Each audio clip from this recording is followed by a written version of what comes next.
Senator Sherrod Brown is on the line with us. Brown.senate.gov is his website. The senator who so ably represents the state of Ohio, and frankly, in my opinion, all of us. Senator Brown, welcome back.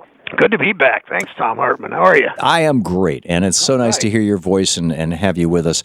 My understanding of this new legislation that you and Senators Sessions, Schumer, Graham, Stabenow, and Burr have introduced is that our trade policy is so screwed up in the United States. We have no way to defend our domestic industries with tariffs like we used to have. And so now we're having to resort to using basically changing the value of our currency or complaining when other countries change the value of their currency to balance out trade. Do I have that right? Yeah, you basically have that right. That China, much of the world operates on what's called floating currency, where the currency is determined, the movement up and down, stronger dollar, weaker dollar, determined by sales of currency and the marketplace. In China, they've pegged their currency at a rate that makes their exports into the United States significantly cheaper, and they makes U.S. exports to China more expensive. That means that's fundamentally the biggest reason that our trade deficit with China has gone from about $10 billion when PNTR passed a decade and a half ago to 300-some trillion today, 300-some billion today. So that and George Bush, the senior, once said that $1 billion in trade deficit can translate into as much as 13,000 jobs. So we know that kind of trade deficit with China costs us a lot of jobs in our community. Do they peg their currency to another currency, or do they simply define its value and not allow it to float? They peg it more often than not to other currencies, but they can adjust it pretty regularly. So, in some sense, so it keeps them in that advantageous position, and it looks that the Japanese do. I mean, many in East Asia have done it, and they started by building their economy. They're much weaker than ours economy by being an export-driven economy, and that's fine for a while. But when you have the economy the size of Japan and China, it just doesn't work for the world that way. It worked for them for at least a period of time. Yeah, well, it worked for us for a while too. It worked for us for a while. Yeah, we aren't not guilty. We aren't innocent of this from several generations ago. We've practiced a very different kind of trade policy. In the William McKinley days, we were very much that way, 100 years ago. Yeah, one of the great Ohio presidents, I might add. Yeah, the old gunboat with Harding and Garfield and Hayes and Grant and all the pantheon of great presidents of this country. Wow, from the state of Ohio. Yes, or something. Very impressive. We're talking with Senator Sherrod Brown. What exactly does your bill suggest that we should be doing, or demand that we be doing? The bill, right now, the law is the Department of Commerce can factor in a number of things when doing an investigation for an unfair trade practice. For instance, if the Chinese are dumping steel, just a few months ago, we won a trade case with China on something called oil country tubular steel. They're the very high strength steel that's used for drilling gas and oil. We won that case because China subsidized its steel, and the Department of Commerce found that.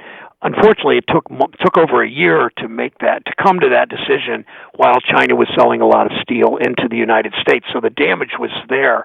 But the Department of Commerce, under our bill, must consider currency, and they can make the determination on currency much more quickly than on these other factors when the investigation is long and deep and difficult to find out how these companies are these countries and their companies, often state-owned, sometimes not, are subsidizing their production. Well, if the scam that China is running is manipulating their currency so that their currency is cheaper, so that their exports are cheaper, and when we want to import into their country, it costs more, and so they're not going to buy our imports or our exports. Excuse me.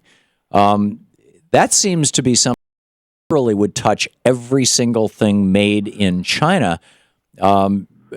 are we just going after Chinese-owned companies that are exporting to the United States, or is this going to go after things like Apple and Dell and all these other companies? That's exactly the right question. It's kind of. I mean, you are incredible student of history. I mean, more than any show probably I've been on, you've thought and talked a lot about the sort of how we got from 100 years ago to here. And one of the things that's particularly notable, I think, in the last 20 years is U.S. companies have done something that, to my knowledge, has never been done in world economic history, and that is shut down production in Toledo and Dayton and Youngstown, Ohio, moved that production overseas, either subcontracted or continued the same company doing it, and then selling back into the United States. So our companies would be affected by this.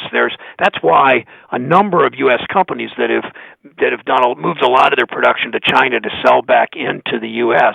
Why a number of them don't like our currency bill, because it will in fact affect their sales into the United States. But when our tax policy and trade policy encourages shutdown of production in Dayton and Mansfield and Zanesville and move overseas to sell back to Dayton and Mansfield and Zanesville, it's a pretty bankrupt and maybe corrupt policy that doesn't serve our communities. Well, and it's brutal to the working class in America. Yeah, and it's part of why wages have stagnated. We've seen 58 or 9 months of job growth in this country, consecutive job growth. And after 10 years of no job growth during the Bush years and the year after that. But we've still not seen wages go up, and a big part of that is the downward pressure on wages from moving production overseas. I mean, we're starting to see companies come back from China, but they're partly coming back because our wage structure has not is less generous, let's say, than it was a generation ago. Yeah, well, and China is figuring out that they've got two problems. One, they've got a growing middle class that they have to deal with, and so wages are going up there. Right. And in fact, they instituted a national health care program to accommodate that. And the other is that they've got a horrible pollution problem, and they're starting to clean that up. And both of those represent costs for American companies that have decided to relocate to China. What do you see as the future of this piece of legislation? I mean, is this a shot in the dark? Is this an exclamation? Are you making a point, or do you actually expect that? In particular, I'm concerned about the Republicans. They seem to shill for every big company that comes along, even if those big companies are in partnership with the communist dictators of China. An interesting statement and pretty darn factual.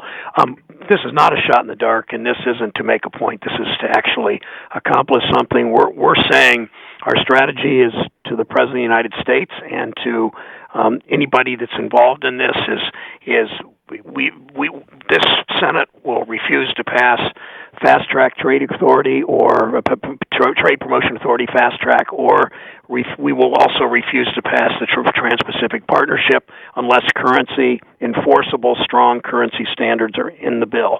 I don't know if that means I vote for these agreements even then, but I do know that a number of my colleagues will not vote for it, will join me in not voting for it if it's not part of it. If it is, some will vote for it, some will vote against it, but this is really a condition of support for a number of people in both parties, and we're operating under that assumption that we can hold on to them and force the White House ultimately and our trade negotiators to do this right.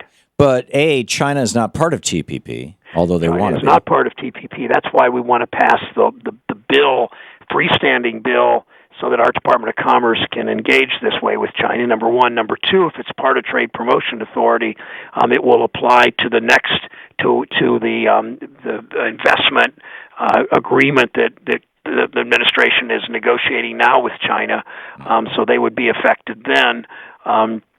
So we will kind of go on 2 or maybe 3 tracks here. Have you gotten any feedback from the Obama administration? Well, they don't like this. They compare it to the QE that the Federal Reserve has done, which is actually not comparable. We have no. I don't think there's any evidence it's comparable, so it's not going to come back on us and hurt us.